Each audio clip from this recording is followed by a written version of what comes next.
Guys, it's finally here. I think I heard a unit start up like as I was over here, and I think it was this one. This one's finally running. It's 13 series Copeland Scroll 2013 2.5 ton. I think it literally just fired up. I could have caught that if I'd known it was running. So now later I can do a startup. But it's kind of hard to do it like that because in a way my tripod, in a way this stick is going to be like that. I might have to set up my big tripod in order to get a startup like that.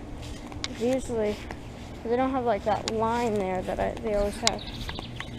So if I want to get a startup of it, I can do it later. But yeah, it's running. Guys, I thought it would never run in this year, but it is running. That's awesome. Nice airflow. Well, finally I get to see this Goodman running. So, thank you for watching, and over and out.